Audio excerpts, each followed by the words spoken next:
Hello everyone. It's Irene here, Irene Lyon. It is the 20th of January, 2022, and we're just doing today our live stream special topic lecture for January. And as we get going and we get people into the, I almost said Zoom room, we're not on Zoom, we're on YouTube. Let me know where you are in the world. Let me know if you're new to this world. Are you a student? Have you been playing with our resources, practicing these neurosensory exercises? Before I get into the topic today, which is going to be all on where trauma is stored in the body. So where, it's almost like a question mark, where is trauma stored in the body? Before we get into that, just a quick housekeeping note. Just making sure all my systems are a go here. We are going to be opening up registration enrollment for my yearly live session of Smart Body, Smart Mind. This is an online program that I created many, many years ago. I think its original inception was back in 2013, I believe, 2014, and this beast of a program has just grown and grown into a comprehensive semester, if you will, of just diving into learning about your nervous system at the deepest level possible. I teach you pretty much everything I've learned in my trainings.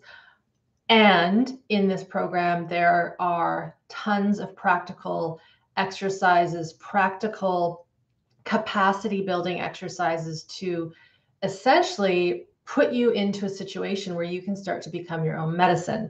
And if we have some alumni here, please be sure to let people know how the program has been for you, how it's shifted and changed your life. As we go into our 11th round, this will be the 11th time we've run this program. I can't tell you how many times I get DMs and messages telling me, thanking me how this has completely changed people's lives, how it has saved them. I have a few more interviews coming out soon. We have a whole host of other interviews on this channel. Actually, there's a special playlist for Smart Body, Smart Mind stories. So we'll post that here as well. But I really want to stress that that's happening soon. The registration opens on the 21st of February. So mark that in your calendars. If you're on my email list, clearly we will email you to let you know. And if you haven't yet done my 3-part healing trauma video training, we'll also link that here. And all of these things are on my website. So if you ever can't find anything here on YouTube, go to my website, just my name, irenelyon.com.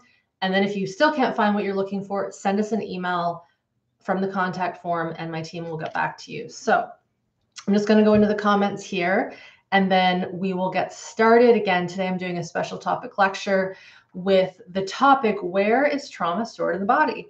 What do you guys think? Let me know. And then thanks to Diana, who is in the chat, posting links and making sure everybody plays nice in the chat. All right. Hello from South Carolina. Hello to someone doing the 21 days. Hey, Mary. I don't know if I can say this name right, but from Slovenia. I think this might be like a Natasha, last year bought, and I'm assuming you did, the 21-day nervous system tune-up. And yes, you say it saved your life. These are not understatements. These are real, true things that occur when we get into this deeper way of working with our body and our physiology. I can't stress that enough. Hello from the UK. Hello from Denmark, another SPSM student. Hello from India.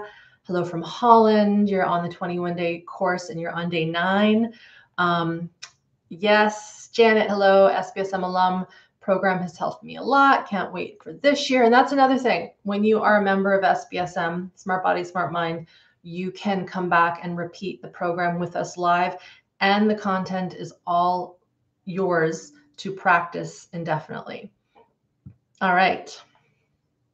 Hello from Washington State. Someone here, Elizabeth, has been in SPSM for 4 years. Super. Okay, so the other thing that I will mention before I get into my notes, I do have notes today, is if you want to start now, because the 21st is a ways away, and we actually don't start the program proper until March 7th. So we have a week of orientation so people can get familiar with how to use the program site, how calls work, review certain materials. Kind of like if you go to university, usually you arrive a week or so before classes start, so you know where things are. So in this virtual world, we also do that. We have a week of orientation just so that questions can be answered, all that stuff. And then we start the course proper. Sorry, I got my days mixed up, on the 14th of March. So that's still quite a ways away. So if you'd like to begin now, the 21-day nervous system tune-up course, that is a self-study course that you can begin at any time. You can begin it right now if you wanted to. We'll pop that link there as well. And of course, that's all on my site. But if you start that now, you can start working on these practices and learning now. And then when we begin Smart Body, Smart Mind in March, if you want to keep on going, you just begin with that course, because the information in the 21 days is in SPSM. The final thing I'll say, and then I'll get into the lecture today, is that if you are a 21-day member or you begin this program now, the cost of the 21-day nervous system tune-up is taken off of the tuition for Smart Body, Smart Mind. So you're investing in the next level by starting with the 21 days. All right, and I have a little water here and get going. And yes, Elizabeth says, and I do recall, you healed your thyroid by doing Smart Body, Smart Mind. So that's wonderful to see and read.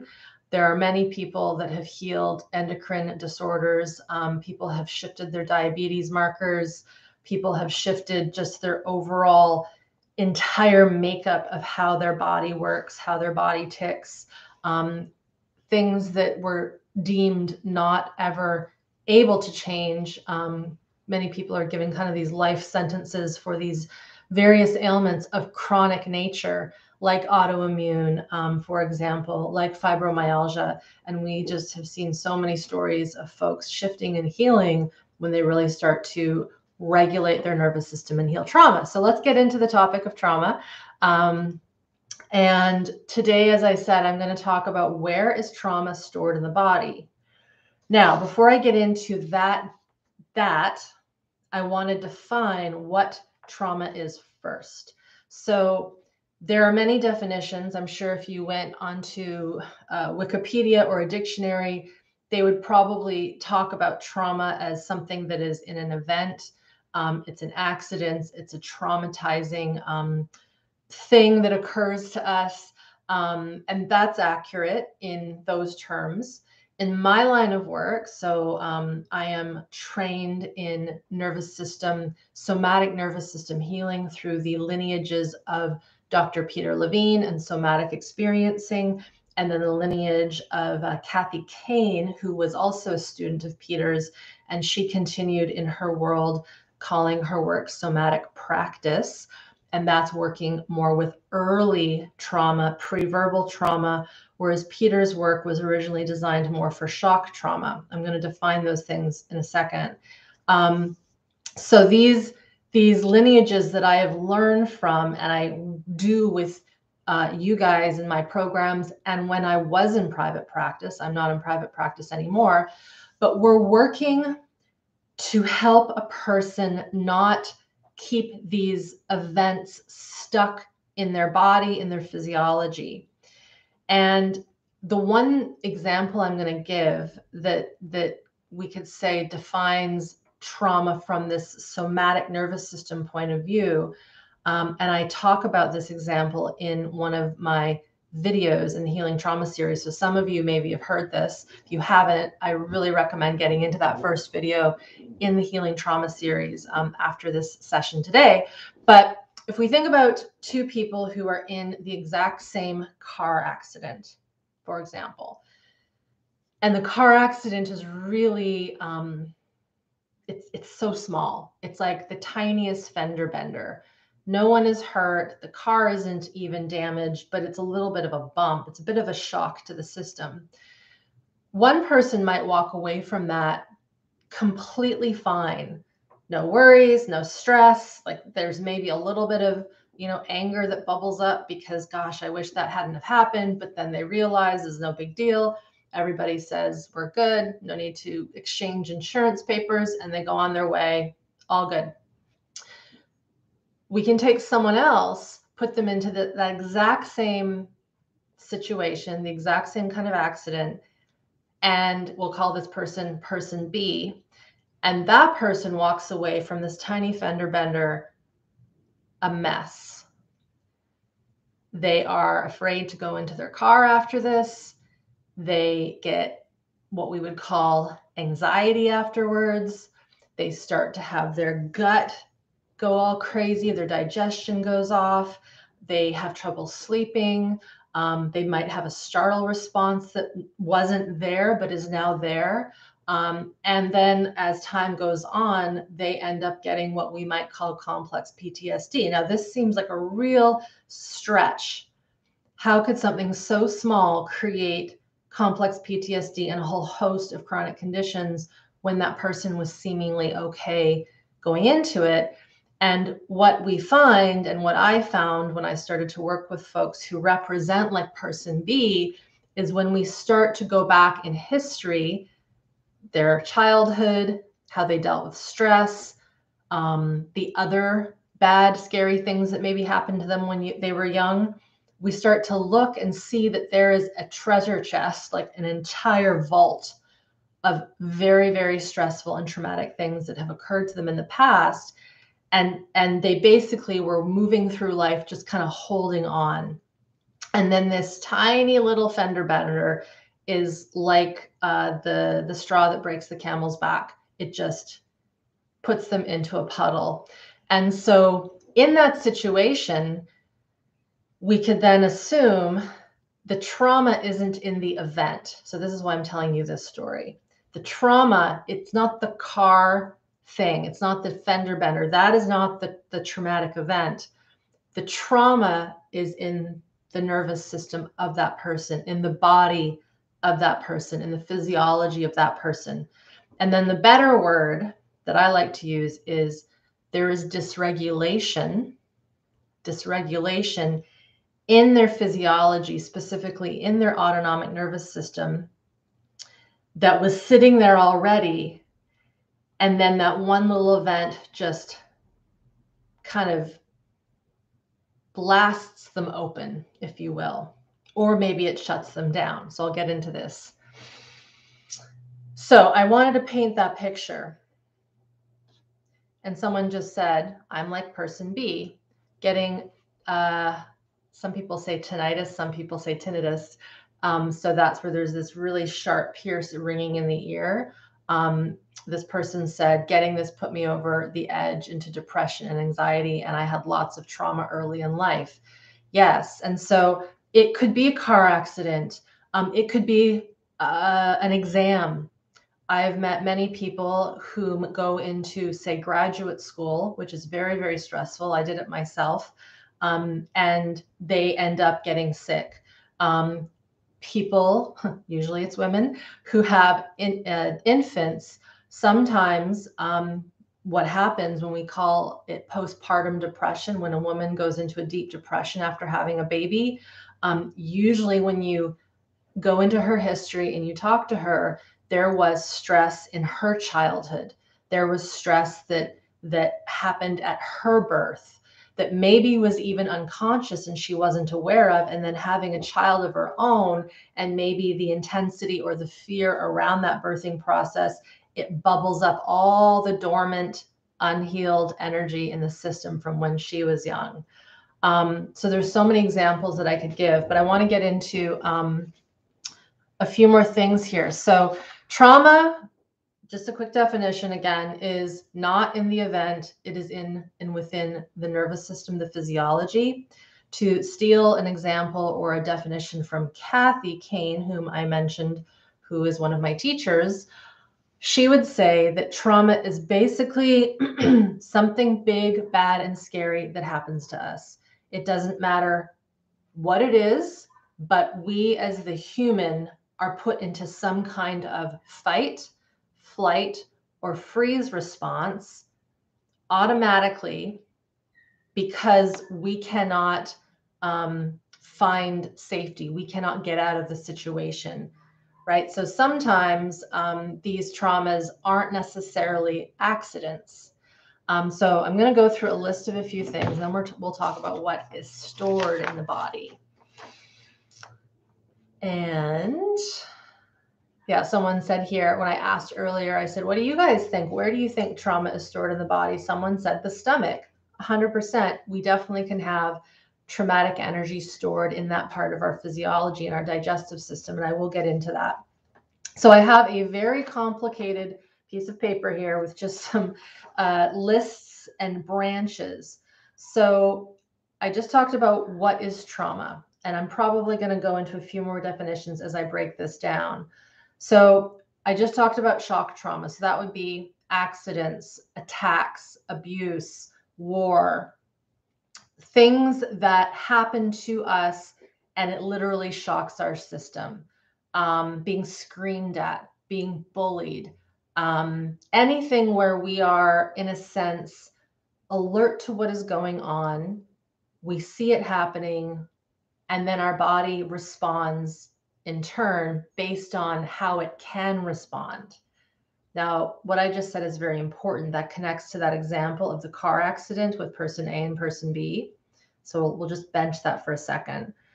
Another type of trauma is early developmental preverbal trauma. So this would be, and I'm going to put in there in utero trauma as well. So when we are in mama's womb, when we're growing inside. And so this would be what is occurring to us sort of under the age of 3. And that number, it varies, but usually it's 3 and under. This is where we can't talk. This is where we can't make sense of what's going on in the world, right? We can't say, okay, I was 1 month old and I was sitting in the car and I remember having this accident. There was ice. We were fine. I remember seeing it. Now, baby is not going to remember those details, right? They're not going to remember what's called the declarative memory of that accident, but they will feel the threat. They will hear their mother maybe scream. They might hear their father or whoever is driving or whoever's next to them, their energy of intensity. They might realize that they're crying and no one's picking them up because mom and dad can't get out of the front seat, right? So they're not going to remember the declarative details, but they're going to feel the energy in the room, so to speak. So again, that definition of big, bad, scary thing that happens to us, that would kind of go into that element.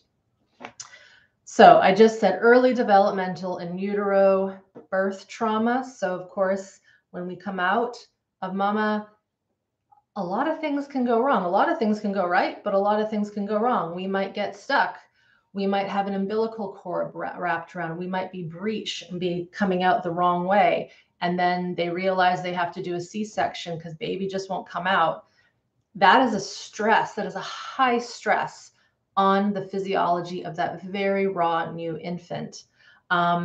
Maybe little one comes out and they have to be pulled out with sometimes what are called forceps or a vacuum.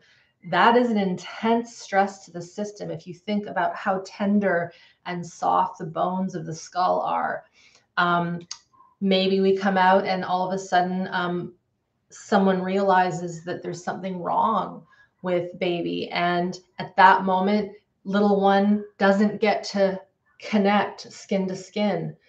Maybe little one has to get whisked away to surgery. Maybe they have to go into an incubator right away because they're preemie. There's so many reasons and ways in which we can have intense early physiological stress in the birthing process.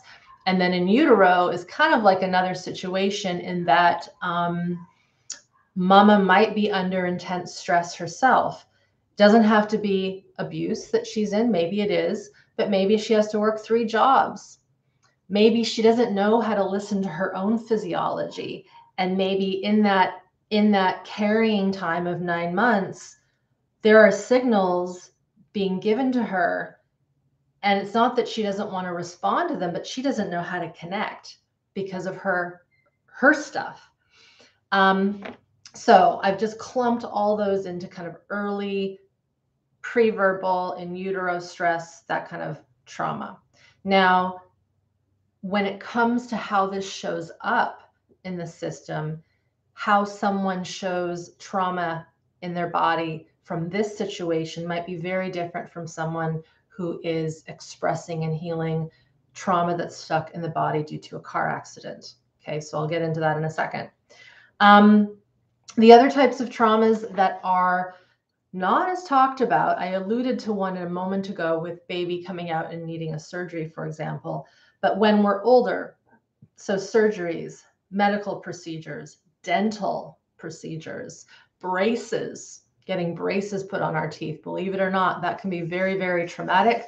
I can attest to it. It was probably one of the most painful mornings of my life when I woke up after I had my braces on and my teeth are still crooked, right? And so just the pain, the tension, the stress going into the skeletal structure of my skull, of my upper spine was so intense.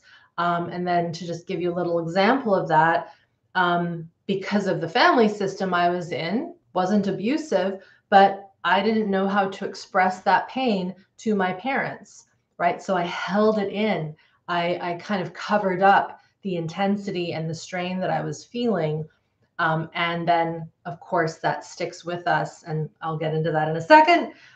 The other kinds of traumas that, again, aren't talked about very often, I just mentioned surgical, but we can be impacted greatly by anesthesia, the chemicals within, because they kind of put us to sleep.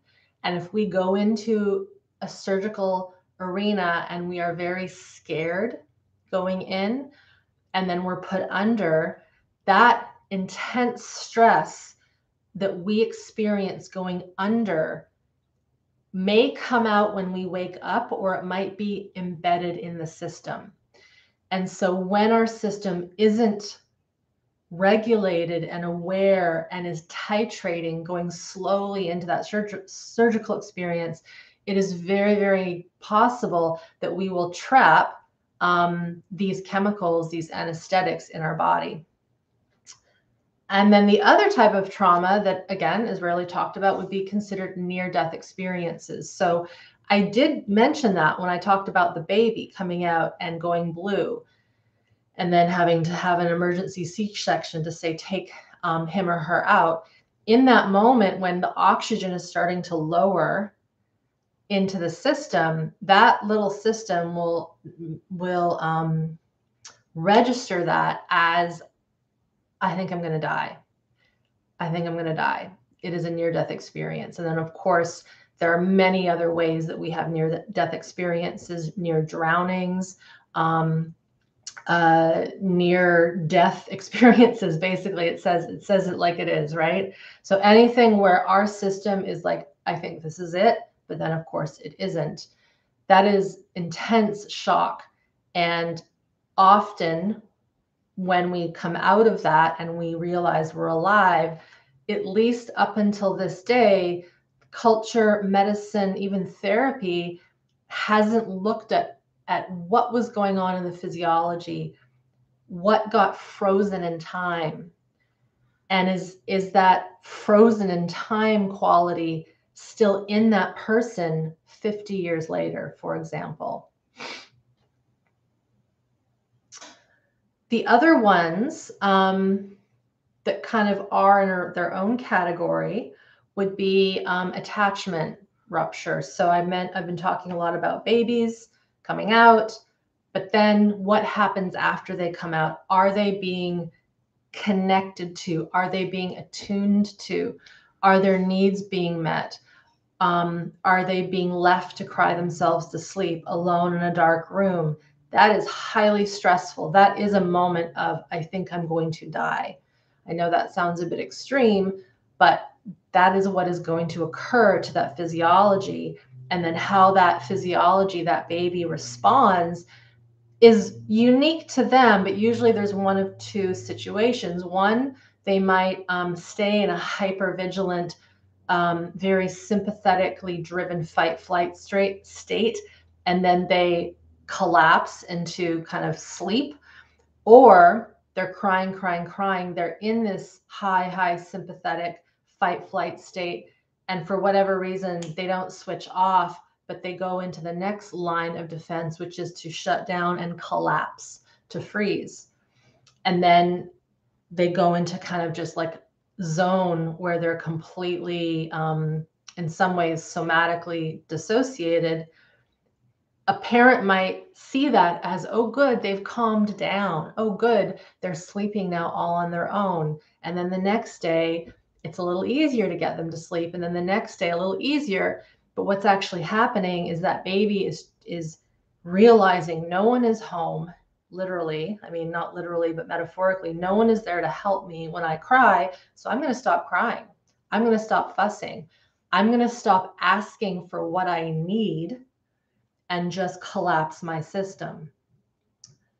There's no way for us to know the statistics on this, but my hunch, and a lot of my mentors' hunches, is that initial insult that happened to many of us when we were growing up is the reason why so many of us are disconnected from our bodies, are shut down, have trouble with all the things that happen to our physiology when we're shut down. So just a side note, because of course we could go into all these different avenues if you're new here, but I'm going to mention this. I keep talking about fight, flight, freeze, survival energies. Something bad and scary happens, or we're not picked up when we need to be picked up, and we shut down. We have a fight, we have a flee, we're crying, we're raging, and then no one's there, the lights go off. That is being governed by our autonomic nervous system. Automatic, it just happens. The other thing that the autonomic nervous system is responsible for is our digestion, our immune system, our endocrine system, our reproductive system, our cardiovascular system, how the blood pumps through our bodies for our repair of our cells, for the rejuvenation of our cells, flow through our lymphatics, how our brain works, how we connect with people, how we connect with the environment, how we sense the environment. So this autonomic nervous system and its branches and what it connects to, it governs everything. And so if you can imagine, if a system is stuck and has trapped trauma, so I'm being very general now, they're living in a state of unsafety. What starts to happen is those other systems that are also the responsibility of the autonomic nervous system, those other systems, they don't get worked on.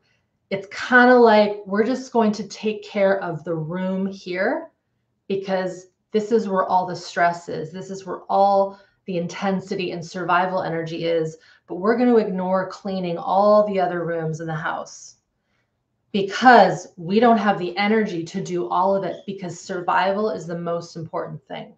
Is that making sense? And so what happens then is that our systems, and I've named them digestive, immune, cardiovascular, respiratory, engagement, brain, cognition, our creativity, it just gets thrown, or not thrown away, but it gets forgotten. And so I see a comment right in front of my eyes here. Someone said, I have lupus, I'm 53, so that is a autoimmune condition.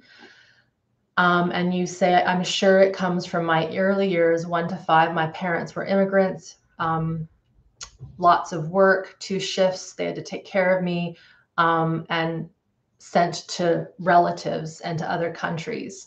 Yeah, that is a very stressful way for a little one to be raised. And we know from something called the ACE study, Adverse Childhood Experiences study. I did a audio recording on that on my SoundCloud channel. We'll post it here. I talk about the history of that study, but if you just look up ACE study on the internet, you'll find it. Adverse Childhood Experiences study. From that study, the researchers found, and this has been shown over and over again in multiple countries, that early childhood stress, early adversity, when not healed, and for most of us here, that never happened for us because we just didn't know. The system wasn't set up to heal those things. We are more likely to end up with some form of chronic condition later in life, like an autoimmune disorder, digestive disorders, cancer, heart disease, addiction, arthritis, ADD. Just the list is very, very long. Another great book is called Scared Sick by Robin Carr Morse, I believe the author is. That is a very easy breakdown of the ACE study, but in an easy to read book that is a science book. It's a nonfiction book, but lots of good stories in there. So thanks for that comment. One more kind of trauma, and then I'll move on to kind of the where does this stuff show up? Vicarious trauma. So this again isn't talked about very much, but this is where it's not happening to us necessarily, the big, bad, scary thing, but it's happening to someone we know. And we kind of bond to it. We take that on. This is also something that we might see in war situations where we're seeing things, we're witnessing things, or survivor guilt trauma. That was the one I was looking for, where all of our buddies died and perished on the battlefield and we are the only one alive. That is highly, highly troubling for a lot of folks, because there is a feeling like it should have been me, for example, right? And so we can also create, this would be a psychosomatic situation where maybe we weren't physically hurt and there wasn't a shock to our physiology, but our psyche can create a change in the physiology, and then we end up with stress, chronic stress, etc. So that would be what a true kind of psychosomatic situation is. The other type of trauma that is less talked about, there's two more, and I did an article actually where I outline these kind of in bullet form. I think it's called the 9 common experiences that we might not think of as traumatic, but they are. Intergenerational trauma. So that is where our parents, our ancestors, the people that came before us within our lineage suffered, endured. For most of us, that's just true.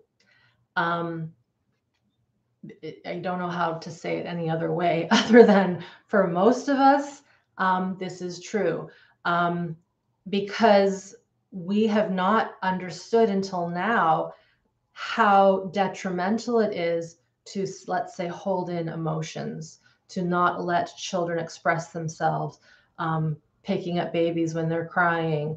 And then, of course, all the variations of traumatic worlds that people in different continents all suffer, whether it's plagues, whether it's famine, whether it is being persecuted, right? Just all sorts of ways that so many of us have endured really tough times, and our ancestors. And so I see us all in a situation now where we're learning really important information to understand why we are the way we are today, why our parents were the way they were when they were raising us, and maybe the way they are now, and how they were raised, et cetera, et cetera. Okay. Now, I'm going to talk a little bit about how this all relates to the body. Now, I'm also going to go into the comments here and just see what you guys are having to say.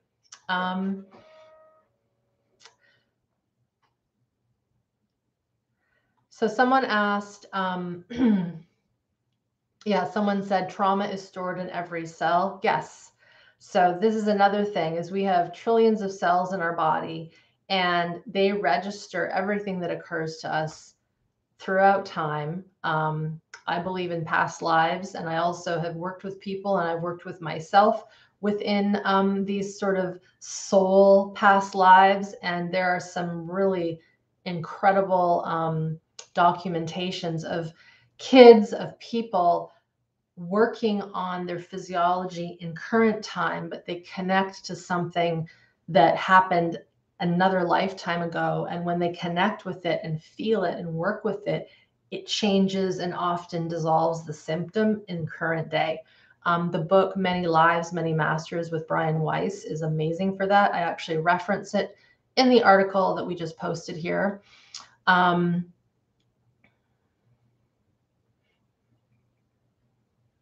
Nina asks, can one who is on medication still benefit from these practices? 100%. So of course, medications are that, that's vast. It could be lots of things. But the key is that you're listening to your body and working with your system. And of course, working with a good pharmacist or a good physician to ensure that the medication that you're on changes if you need it to change. I've worked with folks who, when I started with them, are on so many pharmaceuticals for anxiety and panic and psychosis and epilepsy.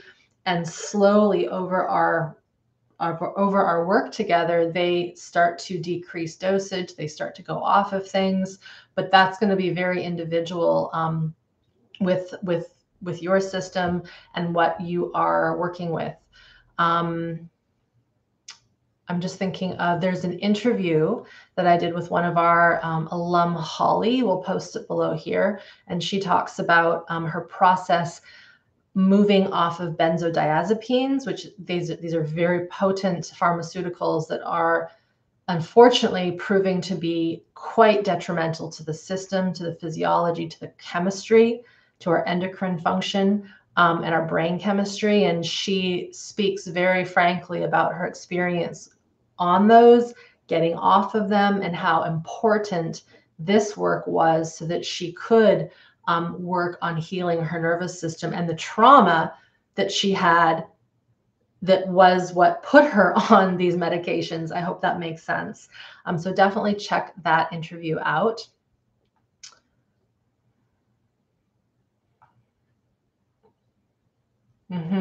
One person says, I have fibromyalgia after so much dental trauma, 100%. Another person, I have early trauma and now have chronic fatigue syndrome, and it flattened me.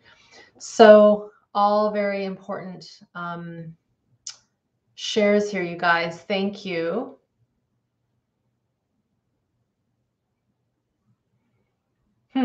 Carla writes, I've been extremely ill for the last 3 years and have done almost nothing different. And 2 weeks ago, it just lifted and went away. And any ideas what this was? I wish I could tell you, but that's wonderful. It's so hard to say, it could have been something in your system that needed time. Maybe there was a powerful dream that you don't remember that you had that opened something up. I don't know, but that's wonderful. Things do happen. Miracles do happen. Okay, so let's talk about where. And the where is, interestingly enough, quite simple. Now, it's not like, here we are with our bodies, right? And maybe just connect to your body if you haven't yet already done so. Feel your feet on the ground, sense how your pelvis is maybe on your chair or your couch or wherever. Notice where you are in your environment. Now, here we have this body. Now, if we were to take a microscope and try to, like a moving microscope, chances are we're not going to see little pockets of accidents sitting in, spots, right? It's not like we can go into the body and read the event within us.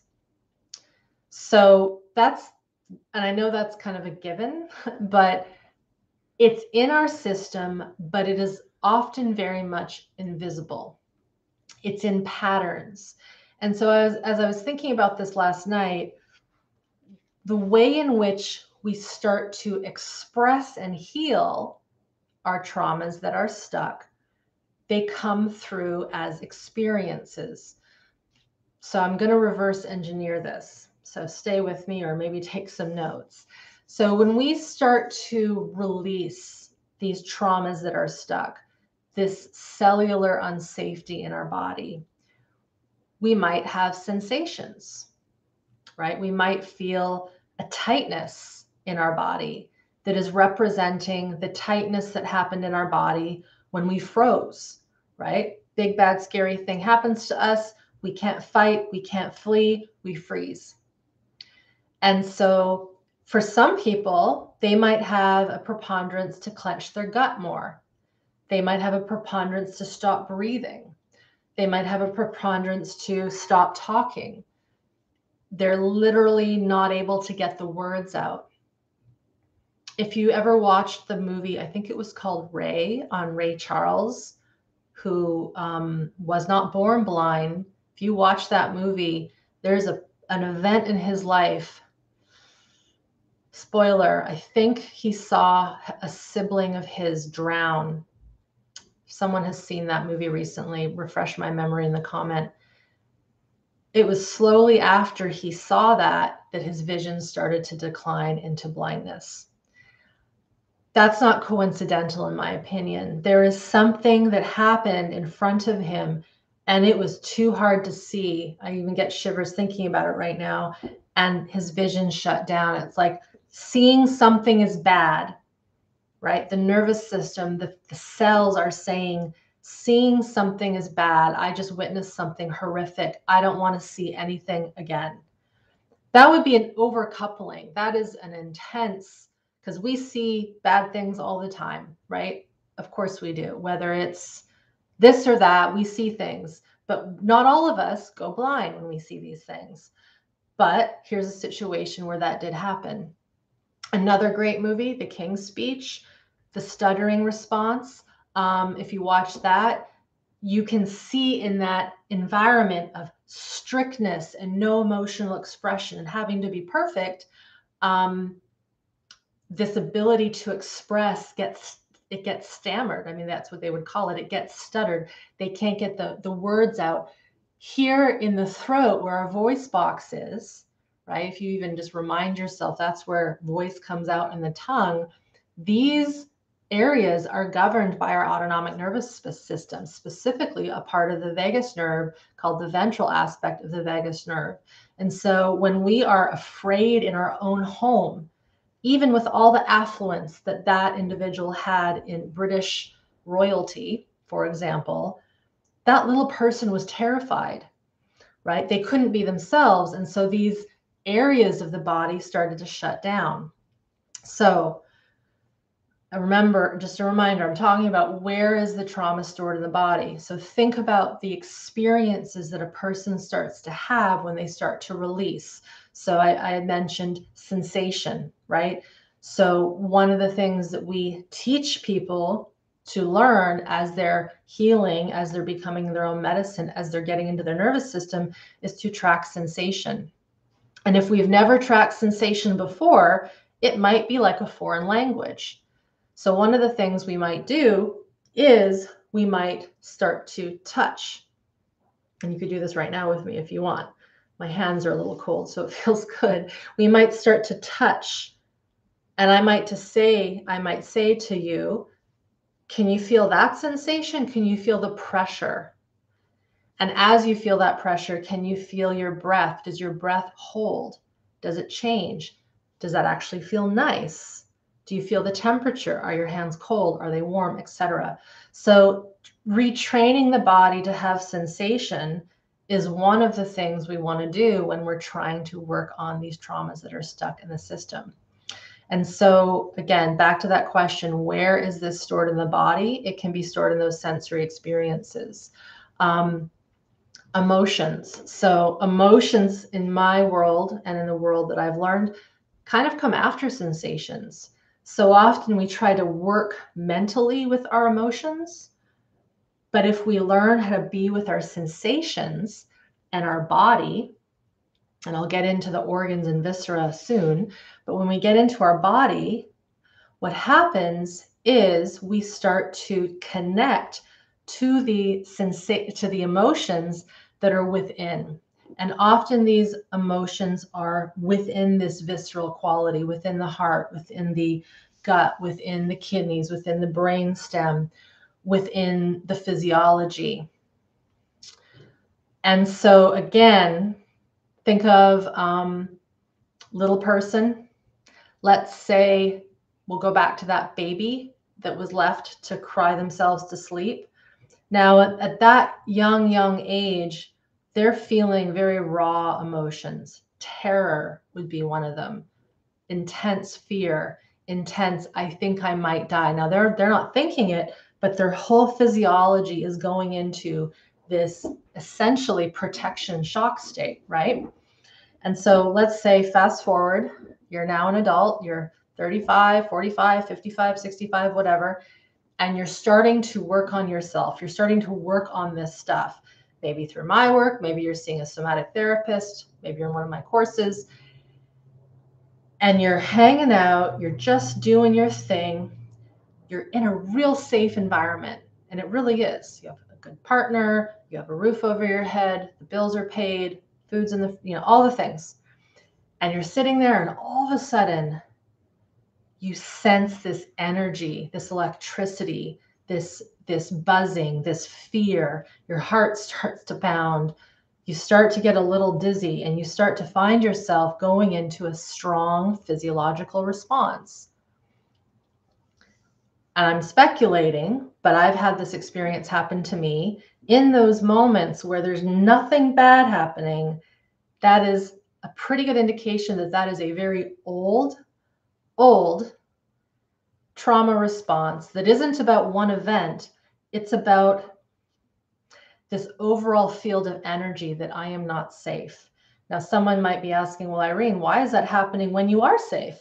And I say it's because your system finally knows that the environment you're in is safe so that you can express the terror, the fear, the intense sensation and emotion of terror that you never had the capacity to be with until that moment in your living room when you're having a nice cup of soup, watching a show that's super funny, and you are so safe. And that's the moment for the body to say, we're going to give you this experience because it's clear that you can be with this right now.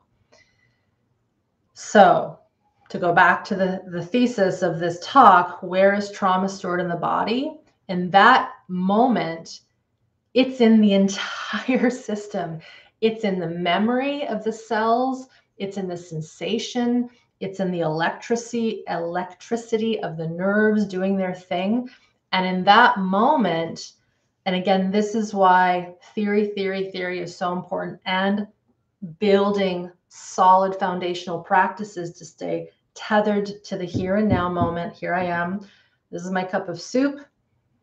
My dog is there. I've got my great TV show. I have a phone if I need to call an ambulance. Like, my partner is there. If I need them, they'll come and they'll be with me. Everything is there. And I'm having now this roller coaster ride of intensity.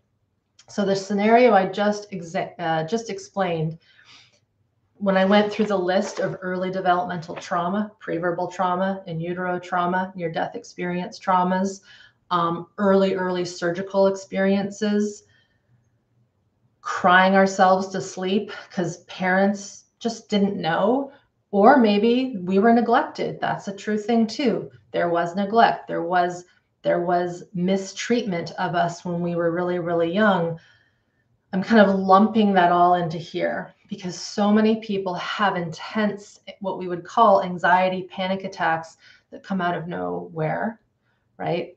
And they're so confused because they actually think that maybe there is something truly biochemically wrong. And while that might be true at a surface level, what is causing that reaction to come out?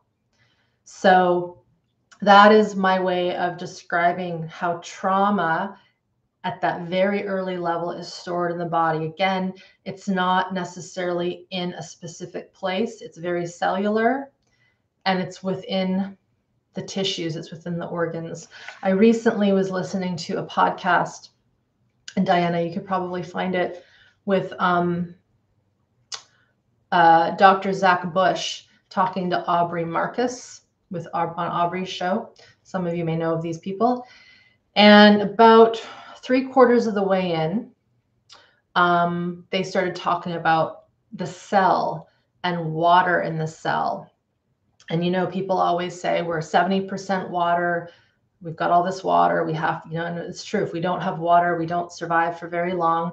And I have seen surgical procedures happen growing up in a hospital environment. My parents were both veterinarians. And Zach said this too. He's like, when you make an incision, when you open up a cell, the water doesn't spill out, right? You cut yourself.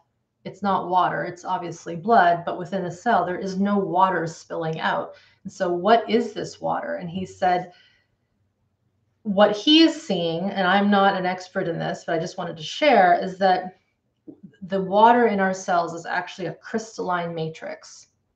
And the more I study, the more I actually feel that this is accurate. So there is a matrix, a mineral matrix that we have in our cells, and water, these minerals trap the bad, scary experience. They trap the energy, the imprint of what happens to us. And so when we start to heal, when we start to release, we're actually shifting the structures of these matrices. I think that's what he was trying to say. And the reason I wanted to share that was because someone might be working with, and the example they used in the talk was, so you're working with someone's muscle tissue, or it doesn't have to be muscle. It could be bone. It could be very gentle osteopathic work. It could be fascial work. It could be acupuncture work where you're opening up the energy channels, and someone might have an emotional release, or they might have a memory come up, or, and I've witnessed this and I've experienced this, you might smell the smell of chemicals from the anesthesia seep out of the person's pores. No joke. I remember hearing one of my students say that when he was doing this very subtle, gentle work at this somatic experiencing level, he and the practitioner could smell cigarette smoke in the room, and nobody was smoking in the room and nobody was smoking outside of the room. But when he was in utero, his mother smoked. Many mamas smoked, right?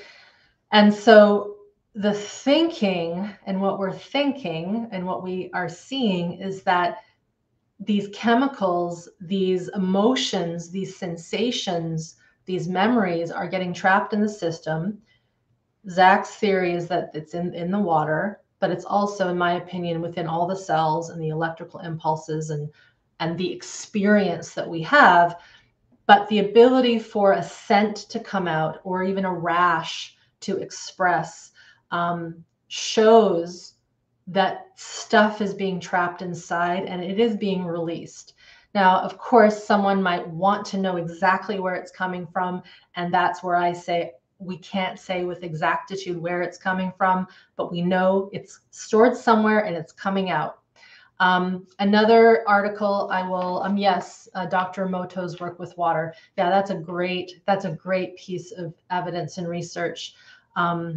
Dr. Emoto's work with water. We could probably look that up too, Diana, and post it. That's fascinating, right? They show blessing the water, intention, peace, love, connection, unity, and it changes the structure, the matrix of the water. This is why intentional work is so important with this nervous system work, but not just sitting there and beaming out intention into the ether, beaming intention into the physiology, into the cells. When I teach at that smart body, smart mind level, the program that I mentioned at the top of the hour, we work with the kidneys and adrenals, we work with the gut, we work with the brainstem, we work with all these levels of fascia and bone and muscle and heart and movement and engagement, so that we are covering all our basis of working with not just the physiology, but as I mentioned, the experience that a human has in their body, the sensation, the emotion. I want to talk about movement in a second. Thanks, Jeanette. The Hidden Messages in Water. That is the book. There was a documentary where that got covered too. I'm losing track of where all these things are coming from. So I want to go back to the shock trauma piece in a second, and then I'll probably wrap up with this and just see what you guys have here in terms of comments. Thanks, Phyllis. This is you're answering my question about the Ray Charles history. He was supposed to be watching his little brother. That's right. And then he saw him drown in a vat of lye. I mean, how horrible is that, right? Ivana asks, I'm wondering how our transgenerational trauma shows up in our lives. Is it possible they show up as dreams that repeat?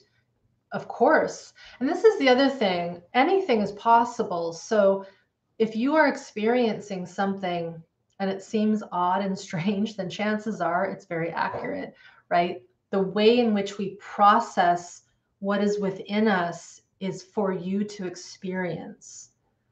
My favorite thing when I was in private practice is if I was sitting with someone and we're tracking something or I'm working with them manually and their eyes will open wide and they will look at me and say, this is going to sound really weird, but it was always that this is going to sound really weird, but it's because they are having a feeling that isn't, the textbook feeling, or they're having an image that's just crazy and out of this world, or they're having a desire to do something that seems a little sadistic, a little vindictive, a little mean, but it's that anger, it's that fight flight energy wanting to get out of the system.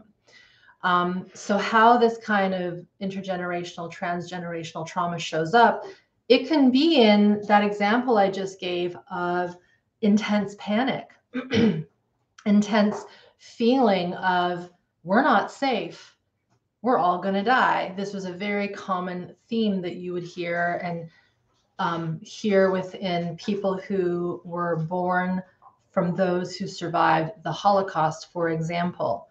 There have been studies that have really shown base level anxiety, cortisol levels, excuse me, higher in kiddos that were born not in Nazi Germany, but somewhere very safe well after the war occurred.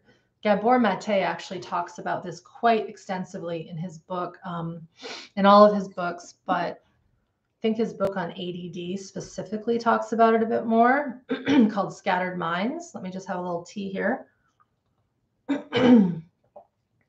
So it shows up in a lot of ways. It can show up in how we sabotage ourselves.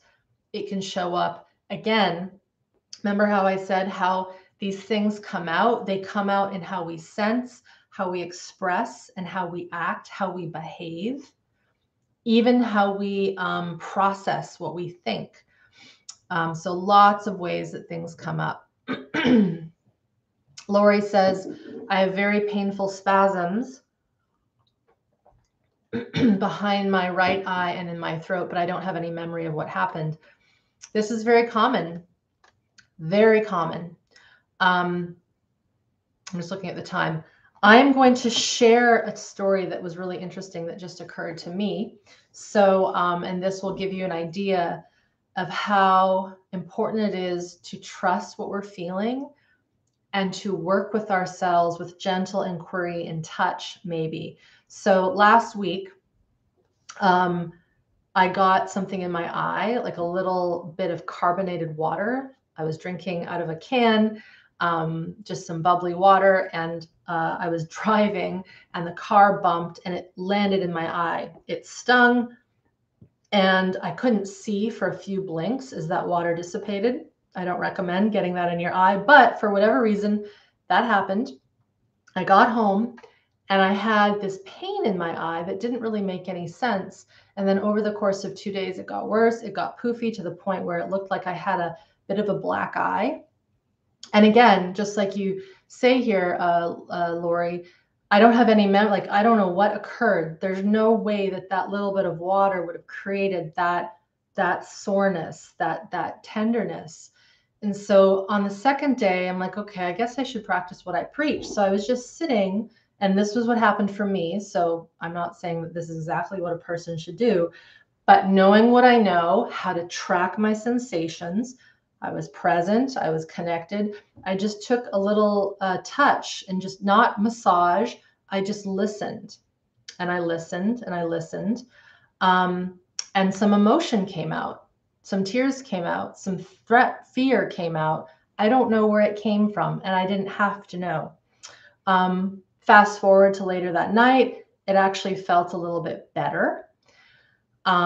I did what's called a neti pot, where you put saline through your nose, warm saline sterile water, to clear up my sinuses, because it's a practice I do.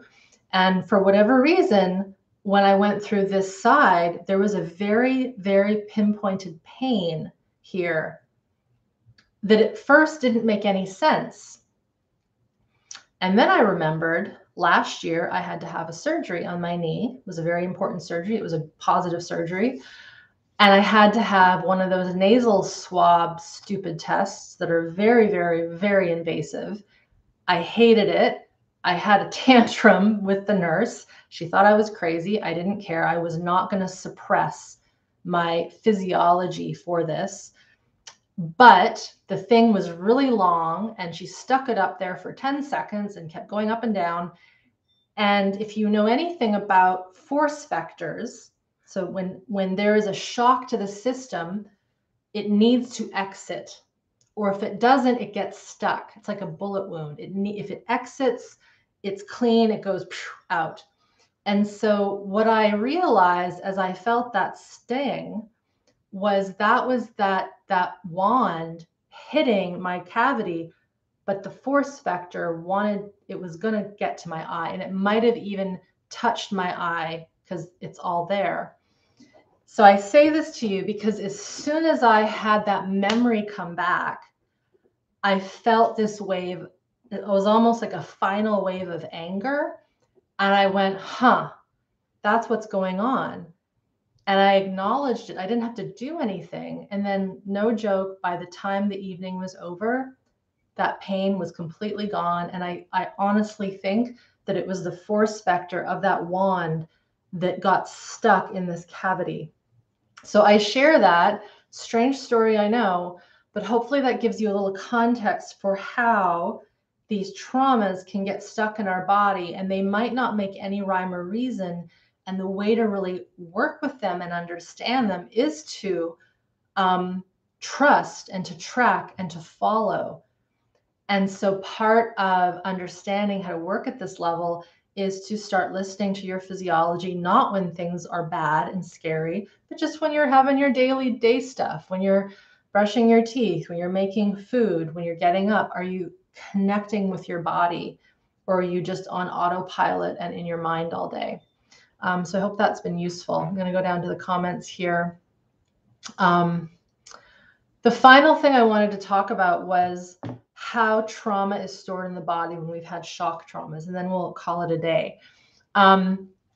So I'm going to use a real simple example. I'll use the car accident example again. Might use two examples. So let's just say, and this is a real story I remember from a client of mine. She was in a car accident. She got T-boned. And what should have happened in that accident is she should have slammed her brakes. But for whatever reason, I don't remember why, it's not important, she didn't, and so she got hit. So when I saw her, there was intense, I think it was hip flexor pain or calf pain. Something on her leg on one of the sides was a lot of pain, a lot of chronic tension. She was stretching, she was getting manual therapy, like all the things, nothing was working. It would just come back. And so she's in my office, and we start working with what happened around that accident. And I actually know the intersection she was talking about. And I'm like, okay, so we worked with the memory of the day, what was going on in her life. But we get to this moment where she wanted to brake, but for some reason she couldn't. And so in the office, I provided her with pressure so she could feel the breaking so that she would avoid that hit. Now, this wouldn't happen by me just saying, okay, Susie, I don't know what her name was, I forget now. Susie, I'm just because you should have did the break thing, I'm just going to get you to do a strong push, and then that'll clear it up. It's not that simple. There has to be a tracking of the emotion. Remember what I said a second ago? The experiences, the sensations. Was it a rainy day? Were you stressed that week? All these things. And with each question, with each inquiry, feeling. So it's getting back into that sense of self in that moment. And then when that threat, that holy shit, I think I'm going to get T-boned, I better slam on the brakes comes, then we put into play the resistance, and she just, there might have been a scream, there might have been a cry, I don't remember. So that happens. Heat often comes out of that. Sometimes someone might shake, someone might be exhilarated and say something, they might cry, I don't know, doesn't matter. Whatever comes out, comes out. The moral of the story, all the tension in her leg gone. That is how simple some of these things can be when we know what to look for and how the autonomic nervous system traps these things. So this was a procedural memory. I'm being a bit more fancy here with my words. The procedure that her brain and body wanted to do was to slam on the brake. But for whatever reason, it got stopped.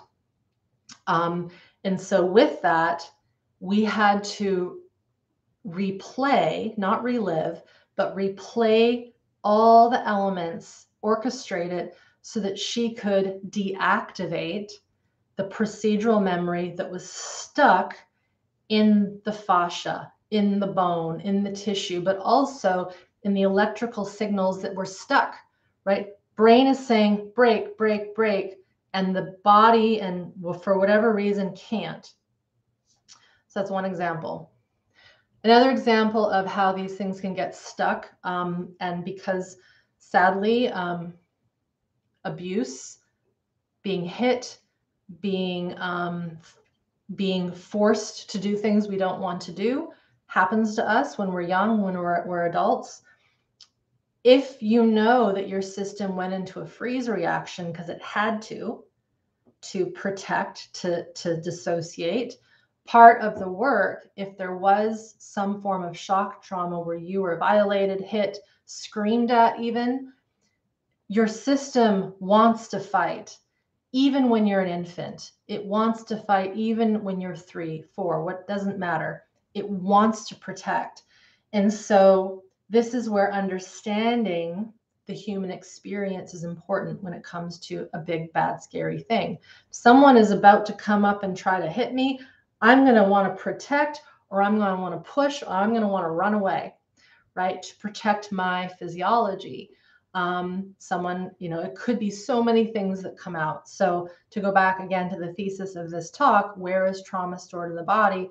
This is to describe how these energies, these procedures get stuck within the nervous system, within the sensory motor aspects, and then to heal and to move out of these, we actually have to bring our behavior and movement into play. It is not enough to just think it or journal it. Sorry, guys and gals, we have to be able to move it out. And so someone said, is impulsivity related with fight and flight? Yes, it definitely can be. Often, when we have a lot of stored, let's just say, people call it anxiety. I don't like that term.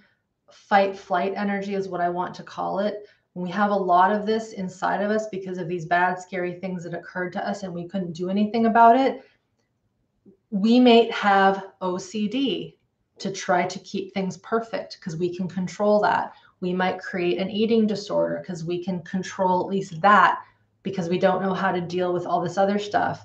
We might be impulsive, right? We might be expressing things that don't make sense, but it's in an attempt to get that fight flight energy out, that experience of I have to protect and I'm frantic.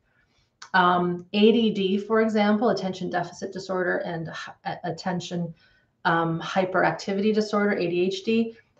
From what we know, and again, Gabor Mate talks about this in his book Scattered Minds, that is a hyper alert to the environment. It is a defensive orienting response. The hyperactivity is the stress response that doesn't know how to get out, right? And then of course we punish kids for not behaving, but what is actually happening is nobody has ever taught them or allowed them to bring out their stress physiology. It's just packed inside. And then of course, so often we medicate them and then it just comes back in more. That was a long rant. I hope you guys are doing okay. I'm gonna do one more. Pain. So I just finished watching an amazing and very sad biopic with Michael Keaton called Dope Sick. I highly recommend it. It's all about the OxyContin crisis that occurred, and for all I know is still occurring, I'm not sure, in the United States with this drug that is an opioid that was told to people that it was not addictive. It obviously was very addictive, and it created a huge heroin crisis. That drug helped people with pain, and they were giving it to people with migraine headaches, dental, toothaches, things that didn't really need a strong narcotic. Now, I've had an opioid in the past when I've had surgeries where there's a lot of pain, but tiny little bits, right? And I refused meds this last year when I had my surgery. I actually didn't need any because I think I actually knew how to be with the sensations. Peter Levine would often say, pain is trapped sensation. Pain is trapped sensation. And so when I mentioned a second ago, or quite a few moments ago, where is trauma stored in the body? It's stored in the experience. It's stored in the sensations that we are not good at being with. And we've raised so many humans to not honor their sensations. Kid falls off the bike. They're crying. They're in pain. We tell them, get up. You're fine. You're fine. Right? Oh, you're not dying. You're fine. Right? So this pain crisis that we're in, I think, is a direct result. Of course, there's other reasons, but it's a result of us not knowing how to be with our physiology. And when we can be with this physiology, we can process this pain that is really trapped sensation. And when we understand sensation, it also is trapped emotion. So I wanted to also put that one in there because when we really know how to be with our physiology and these sensations, we can, it's not just about managing pain, we can work with the pain so that it dissipates. Yeah, someone said, can you comment on people that nervously shake and bounce a leg and don't even realize that they're doing it? That's basically sympathetic energy. That's fight flight. That is an energy that's trying to get out, and it's just happening automatically. I remember watching a woman at an airport. This was ages ago.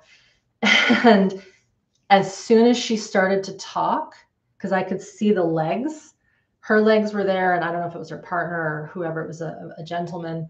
As soon as she stopped talking and he talked, her leg would bounce. And then as soon as she would engage, it would stop. If you understand the physiology, what's happening there is when she's socially engaging and using her faculties, her autonomic nervous system is having to switch to talking. And so that underlying stress physiology stops. And then as soon as she relaxes, but she's not relaxing, she's just turning off that ventral, that social engagement, and she's listening, her system goes into a fight flight response again. So when you understand this stuff, you see these patterns, and it's absolutely fascinating. So yes, that shake is sympathetic energy.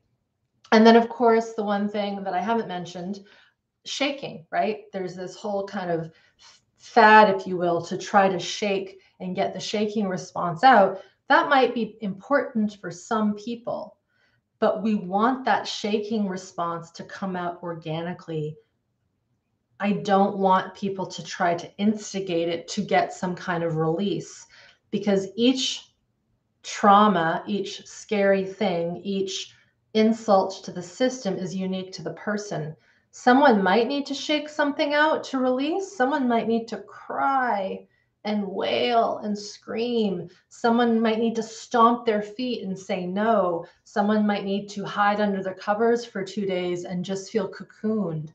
Someone might need to go for a walk and connect with the environment and just start crying with joy because they finally feel alive. There are so many ways that this stuff gets out. Shaking is one of them, but it's not the be all end all. So with that, I am going to end today's chat. We really could go on for hours, right? Because I could take every single potential thing and create a story as to how that might release. But then I could say, but what if you were raised and told that this wasn't good, but that is, you might then default to this when really this other thing is what is important for you to express. So this is where understanding the theory and getting the foundations on board to be with yourself and all of these human experiences is essential, because then you actually know what to do. And that's kind of where I get this concept of, I want to teach you how to become your own medicine. Now, of course, if you break a leg, I hope you don't, but if you have a real injury that requires a surgeon, right, or a hospital, go. But so many of the things trapped inside of us, we know how to heal this stuff when we learn how to be with our bodies again. All right. I'm going to stop for now. If you have any follow-up questions, what you can do is put them in the comments below, and then either myself or my team will answer them. I'm going to remind you again, for those that hopped on, it looks like we have about 148 people here. Right now, we are getting ready for our 2022 Smart Body, Smart Mind live session. It's a 3-month program. This is the 11th time we have run this. It starts in March. Registration will open up in February.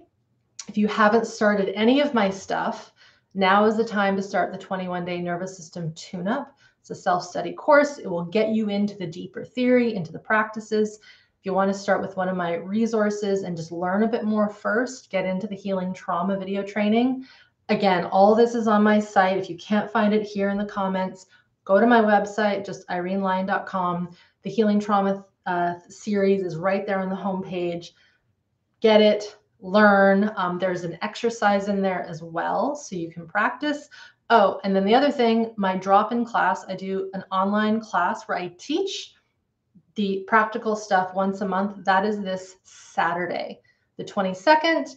And that class, we're going to be going a little more meditative. It's not meditation, but we're gonna play a little more etheric. We're going to work with the past, the present, and the future, sensations within our body, tracking, physiology, all that good stuff. It's going to be a good one. At least it has always been in the past. So thank you, Diana, for being my link queen and putting all the links up as we go along. Again, if I didn't get to a question, just repost it in the comments. Or what you can also do is we have a Facebook group. That's another place. I always forget about our Facebook group. I know a lot of people have moved away from Facebook, but Healthy Nervous System Revolution is a Facebook group, private group. Again, my team are in there answering questions. There's a general question thread. Don't be shy. Ask your questions, and we will see you all later. Hopefully we see you in class.